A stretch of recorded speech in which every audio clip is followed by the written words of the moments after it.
Does it feel absolutely hopeless that you will ever overcome insomnia? That you will ever get sleep again? Well, that is why I'm here. I want to make this video to give you some hope. I didn't have hope when I went through my 30-year journey. I didn't have anyone to tell me that it is possible. I didn't have insomnia coaches or Facebook groups of people that have been through it to help me. But what I do know is there is hope, and that's what I want to talk to you about. So a little bit about my journey. I had insomnia, severe insomnia, for 30 years, about 30 years. And I tried everything just like you. I have done 3 rounds of CBTI. It was torture and it did not help me. I have been to many sleep doctors, only a few in person, but I've also talked to sleep doctors online and trying to get help. I have done 2 naturopathic doctors. I have done maybe like 3 Chinese medicine doctors and all sorts of other people. I have tried so many things. Of course, every pill, every supplement, not every medication. I did try trazodone. And then there was one after that I did briefly try. I don't remember what it was. I also did the sleeping pill that they don't usually prescribe much anymore. The one that, like, you can wake up and find yourself mowing the lawn or something. I can't remember the name off the top of my head right now. Anyway, I have tried everything and nothing worked. Nothing worked. I felt broken and like I was hopeless. And I'm sure you can relate to that if you're watching this video. I had to work as a nurse off of getting 0 hours sleep for many nights. When I was in nursing school, there was one clinical rotation that we had to be there at 4 in the morning. 4 in the freaking morning. That really sucked. And especially when you're trying to fight to get even an hour of sleep. I would have to drive in the dark after 0 hours sleep and being up and anxious all night, scared for my life, scared to drive, in tears, emotional, and just depressed. I did not like the situation. Well, obviously, nobody does like the situation, but I had to do it. I didn't have a choice. I did reach a bad part, actually came before I was working as a nurse, where I was so desperate. Now, what I'm going to tell you, please do not try this. Don't do it. I don't recommend it. It was a bad mistake. But I was so desperate for sleep, I didn't even really care if something harmed me. So I used to take my trazodone with an over-the-counter sleeping pill and take 2 or 3 shots of tequila. That's how desperate I was to sleep. I did not care about the harm. I tried to force a few hours sleep at night. And sometimes it did give me a little bit of extra sleep, but I felt way worse the next day than when I don't do it and I don't sleep. Like, the feeling the next day was so horrible that I finally gave that up. Because not sleeping, I actually felt better than taking the pills and the tequila and trying to get through the next day. So I don't recommend that. I had a lot of sleep anxiety, which also moved into general anxiety. I had anxiety all around, and I just felt hopeless. Hopeless that I could ever overcome insomnia, that there must be something broken. Because one thing I didn't mention is this started when I was in elementary school. Well, at least that is as far back as I remember. I could have had it longer than that, but I remember not being able to sleep all night and then having to go to school and then struggling in class. It just wasn't great. So my 30-year journey could be longer than that. It probably was, but I'm just going based off the time that I remember. My family, actually, my parents used to buy me like watches and stuff with owls on it. They'd call me their night owl because I didn't sleep at night. And I don't know why they didn't get me help, or if they did and I just don't remember. But I didn't sleep well. Never had my entire life. Now, closer to the 30 years, I did start to learn. I did finally start to get some hope. I learned from a sleep doctor. I call him a unicorn sleep doctor because he didn't recommend CBTI. He stopped using it with his patients and he started developing his own method. And what he said made so much sense for the first time ever. If you would have told me that stuff 5 years ago, 10 years before I met him, maybe I wouldn't have. But I finally opened up and like, wow, this makes so much sense. I also learned a lot from having anxiety and trying to work on that and reading lots of books, taking online courses, and trying to improve my anxiety because it was really hard to go through my job having panic attacks and anxiety all the time. And I was losing jobs because of it, because I would have a panic attack on the floor. I didn't understand what was happening. A lot of my own reading and researching, just learning a lot. And from my own journey, there's a lot of people and a lot of places, a lot of resources that I learned from and started to put these puzzle pieces together. And that is how I learned to overcome insomnia. And it didn't happen quickly. When I work with my clients and I start having them apply things, sometimes I'm like, well, I've been doing it a week and I'm not sleeping any better. Here's the thing. The things that you're working on are not going to help you in the short term. It's going to take time. Like, it's not a quick fix. That's what I want to say. It's not a Band-Aid fix. These are things going after the root cause, which I'm going to talk about in a minute, instead of trying a pill or something to make yourself sleep, which isn't going after the underlying problem.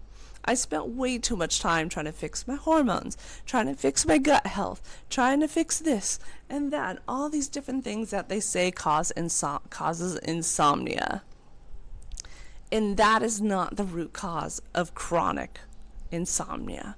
So if I had to go back to when I was younger, or when I first started having insomnia, there are 3 things that I would have told myself, wish I could tell myself, or wish that I knew, that I'm going to share with you now because it could really help you to start to overcome insomnia with practice and consistency of doing the things that I talk about on this channel. It could take months. But there's some progress along the way during those months. You'll have speed bumps where things feel like they're getting worse and then they get better. Things start to improve slowly, but it takes time. It's better than a quick fix, a Band-Aid fix, where yes, you get quick, fast relief, but it doesn't last. Eventually it stops working. So the first thing I wish I knew is that I'm not broken. That is the biggest one right there, and that's what I want you to know. You're not broken. There's not something wrong with you that needs to be fixed, like you need to fix your gut health or your hormones aren't perfect enough. Yes, all that can cause disrupted sleep, but not this chronic insomnia where you're losing hours of sleep. That isn't from all that. Disrupted sleep anxiety, it is not from that.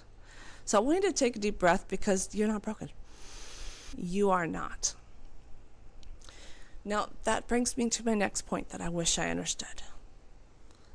Is that there's nothing to fix because you're not broken. The whole reason, I know you're saying there's something wrong because I'm not sleeping. This isn't natural. Like, my body should naturally be sleeping. Your sleep system works. I know that's hard to hear, but it does work. The whole reason you can't sleep is your brain thinks there's danger.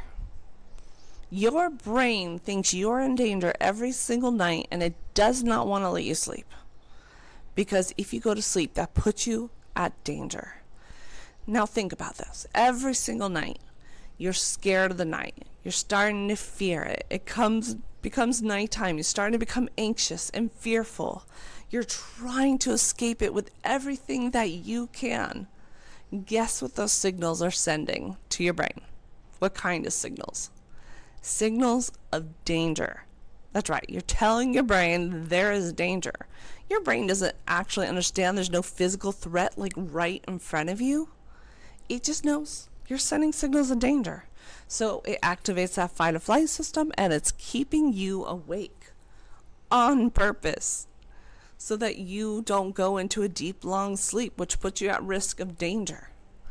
So how do you fix this? Well, there's nothing to fix, but you show your brain that you are safe. You start sending signals of safety.